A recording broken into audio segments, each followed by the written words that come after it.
அயலான் Tamil cinema இது வரைக்கும் பார்க்காத ஏலியன்கிற ஒரு புது கான்செப்ட். இதுக்காகவே நம்ம இந்த டேரக்டரை கண்டிப்பாக பாராட்டுறேன். அப்படின்னா அவர் வந்து 2015 இன்டர்நெட்னாலே அப்படிங்கிற ஒரு படம் தான் பண்ணார். பட் அதுக்கப்புறம் அவர் ஈஸியாக இன்னொரு படம் பண்ணிட்டு போயிட்டே இருந்துருக்கலாம். புது கான்செப்டை கையில் எடுத்து இத்தனை வருஷமாக அதுக்கு உழைச்சது ஒரு மிகப்பெரிய விஷயம் அப்படின்னு சொல்கிறேன். ஏன்னா அயலான் வந்து இப்போ ரொம்ப டிலே ஆகிடுச்சு, ஒரு 6-7 வருஷம் ஆகிடுச்சு. இதை வந்து ஒரு ஈஸியாக ஒரு கிடப்பில் போட்டு இன்னொரு படத்தை போட்டு டிராஃபிக் பார்த்துட்டு போயிருக்கலாம். பட் அந்த ஒரு டெடிக்கேஷன் தான் அவர் எங்கேயோ கூப்பிட்டு போயிருக்கா அப்படின்னு சொல்லலாம். இன்டர்நெட்டுனாலே வந்து ஒரு சாதாரணமான படம் கிடையாது, உங்களுக்கே தெரியும். ஸோ அதை விட ஒரு படி மேலே போய் விஎஃப்எக்ஸும் சரி ஸ்க்ரீன் பிளேயும் சரி நல்லாவே பண்ணியிருக்காரு அப்படின்னே சொல்லலாம். ஒரு சில குறைகள் இருக்குது, அதை கடைசியாக வரனால.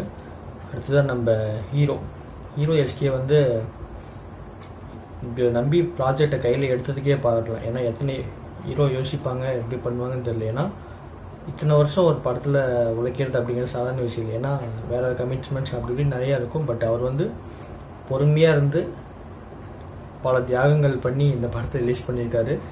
என்ன தியாகங்கள் அப்படிங்கிறது உங்களுக்கே தெரியும், கேள்விப்பட்டிருப்பீங்கன்னு நினைக்கிறேன்.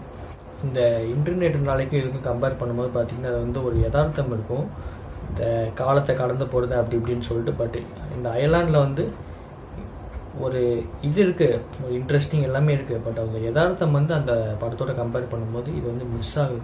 அதுதான் இந்த அயர்லாண்ட் படத்தில் ஒரு பிரச்சனை.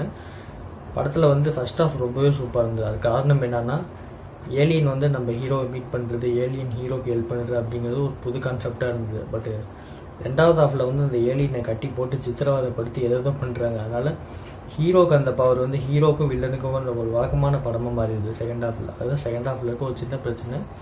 படத்தோடைய மிகப்பெரிய இன்னொரு ப்ளஸ் வந்து பார்த்திங்கன்னா சிஜி சொல்லலாம். இந்த அளவுக்கு ஒரு சிஜி வந்து அடுத்த 4-5 வருஷத்தில் வருமாங்கிறது கண்டிப்பாக டவுட்டு தான். ஒவ்வொரு ஃப்ரேமும் பார்த்து சிஜி பண்ணிடுறாங்க. பட் அதுதான் படத்தோடைய டிலேக்கும் காரணம். அந்த டிலே வந்து ஒரு மைனஸாகவும் பார்க்கப்படுது. ஏன்னா இப்போது சர்தார் படம் ஒரு 1.5 வருஷத்துக்கு முன்னாடி வந்தது. அந்த படத்தோட கிளைமேட்ஸும் இந்த படத்தோட கிளைமேட்ஸும் கிட்டத்தட்ட சிமிலர் தான். பட் இது வந்து சர்தாருக்கு முன்னாடியே எடுத்துட்டாங்க. நம்ம வந்து ஒரு படத்தை எடுத்துகிட்டு அதை ரிலீஸ் பண்ண டிலே பண்ண கொஞ்சம் இந்த மாதிரி பிரச்சனைகள் வரதான் செய்யும். ஏன்னா இதுக்கப்புறம் வரக்கூடிய படங்களில் அந்த சீன் வந்துடலாம். அதனால் நமக்கு அந்த சீன் புதுசாக இல்லாமல் போகலாம். பட் என்னதான் இருந்தாலுமே அயர்லாண்ட் ஒரு நல்ல அட்டெம்ப்ட் தான்.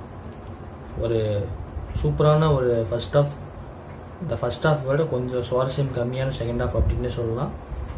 ஓவராலாக பார்க்கும்போது ஒரு நல்ல படம் பார்த்த ஃபீல் தான், ஒரு திருப்தியான படம் பார்த்து தேட்டர் விட்டு வந்தோம் அப்படி ஒரு ஃபீல் தான் கிடச்சிது. ஆனால் ஒரு மிகப்பெரிய ஒரு ஃபேமிலி ஆடியன்ஸை இந்த படம் வந்து கண்டிப்பாக தேட்டருக்கு கூப்பிட்டு வரும். படத்தோடைய ஸ்க்ரீன் பிளே கிட்ஸ் எல்லாம் என்ஜாய் பண்ணி பார்த்தாங்க. படம் ஏகப்பட்ட கிட்ஸ் வந்து அவங்க ஃபேமிலியை கூட்டிகிட்டு தான் வந்தாங்க நான் ஃபர்ஸ்ட் டே போகும்போதே. ஸோ பொங்கல் ஹாலிடேஸ்லேயே நம்ம சொல்ல வேணும், கண்டிப்பாக அந்த படம் வந்து மிகப்பெரிய கலெக்ஷன் பண்ணும். ஒரு நல்ல படம் பார்த்த ஃபீல் தான், கண்டிப்பாக பிடிக்கும் நான் நம்புகிறேன். 100க்கு ஒரு 80 மார்க்ஸ் தரலாம். இன்டர்நெட்னாலே அளவுக்கு ஒரு யதார்த்தம் கம்மியாக தான் இருக்கும் இந்த படத்தில். அதுதான் அந்த லாஜிக் தான் கொஞ்சம் கம்மியாக இருக்கும். மற்றபடி இந்த அட்டெம்ப்ட்டுக்கு கண்டிப்பாக பாராட்டலாம். மிகப்பெரிய ஒரு ஒர்க் இது, சூப்பர், சொல்கிறதுக்கு வார்த்தையே இல்லை. ரொம்ப சூப்பராக பண்ணியிருக்காங்க இந்த சிஜிஐலாம். நமக்கு ஏலினா மனுஷனாங்க ஒரு டவுட் வர அளவுக்கு ஒரு சூப்பரான ஒரு ஒர்க். நன்றி, வணக்கம்.